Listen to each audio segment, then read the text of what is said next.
Hi hello రతముళ్ళు. మొత్తానికి weekend అయితే వచ్చేసింది. మాకు వీకెండ్ వచ్చేసి Friday Saturday, as we both are working for a Middle East bank. So వారం మొత్తం కష్టపడితే సాఫ్ట్వేర్ లైఫ్స్ గురించి మీకు తెలిసిందే కదా. ఈ 2 డేస్ మనము రిలాక్స్ అయ్యేది.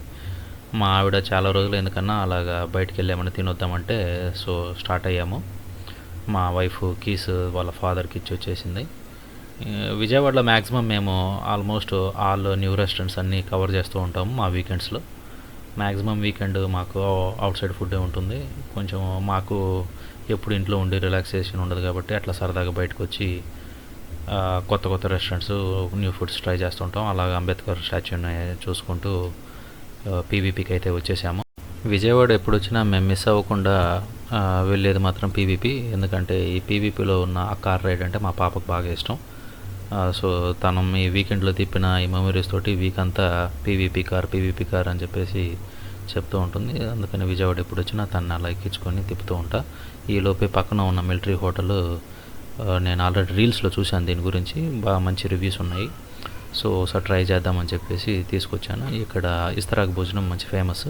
తల్లి కూతురు ఏదైనా తిన్నే కానీ నేను మాత్రం మంచి నాన్ వెజ్ తడాకా కొడదామని చెప్పేసి ఇదిగో ఇవన్నీ తెప్పించేశాను.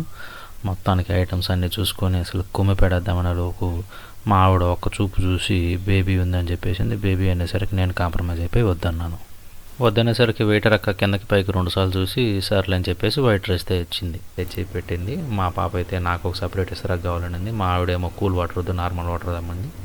బేబీకి జలుబు చేస్తుందని చెప్పేసి నార్మల్ వాటర్ అయితే తెచ్చిపెట్టారు. సో ఐటమ్స్ అయితే చాలా బాగున్నాయి. నేను ఫుడ్ టేస్ట్ చేశాను. మీరు కూడా ఎప్పుడైనా విజయవాడ వస్తే ఒకసారి ట్రై చేయండి. పీవీపీ బ్యాక్ సైడే ఉంటుంది మిలిటరీ వంటిల్లు అని, పార్కింగ్ కూడా ప్లేస్ ఉంది. సో ఫుడ్ కూడా చాలా బాగుంది, ట్రై చేయొచ్చు. మా పాప నా ఇస్తరాకునే అబ్జర్వ్ చేస్తుంది. మా డాడీకి ఏం పెడుతున్నారా నాకేం పెట్టట్లేదా అని చెప్పేసి. ఇదేంటో మరి ఇంటి దగ్గర అయితే ఎందుకని ఇలా ఇస్తరాకులు, పెళ్ళిళ్ళ భోజనాలు, రెస్టారెంట్స్లో అయితే ఏదో ఎంతో కొంత తింటుంది. ఐటమ్స్ చూస్తున్నారు కదా, చాలా రకాల ఐటమ్స్ ఉన్నాయి. వీటితో పాటు పక్కన కందిపొడి అది ఇది కూడా ఉంది, నెయ్యి కూడా ఉంది. సో మా పాప అయితే నాకు వైట్ రైస్ కావాలంటే మా ఆవిడలోపే ఆ అక్కని పిలిచి సర్వర్ని సో వైట్ రైస్ అయితే పెట్టించింది. పర్లేదు, మా పాప కొంచెం తినింది, మేము కూడా బాగానే తిన్నాము. ఫుడ్ అయితే బాగా అనిపించింది. ఈలోపు మా ఆవిడ నెయ్యి ఉంది కన్నా కొంచెం ట్రై చేయని చెప్పేసి అనింది. నాకు పప్పులోకి నెయ్యి వేస్తే ఒక 2 ముందలు దాంతో కూడా లాగిచ్చాను, బాగా అనిపించింది. సో ఫైనల్లీ మా డే అయితే ఈరోజు ఇస్తరాకు భోజనంతో ఇలా ముగిసింది. మీరు కూడా పెళ్ళి అయితే వైఫ్ తోటి, పెళ్ళి కాకపోతే లవర్ తోటి అలా బయటికి వెళ్ళి మీ వీకెండ్ని ఎంజాయ్ చేసేసేయండి. అప్పుడప్పుడు భార్యలను బయటికి తీసుకెళ్ళంటారా తమ్ముళ్ళు. మర్చిపోయినరా అబ్బాయిలు. Thanks for watching.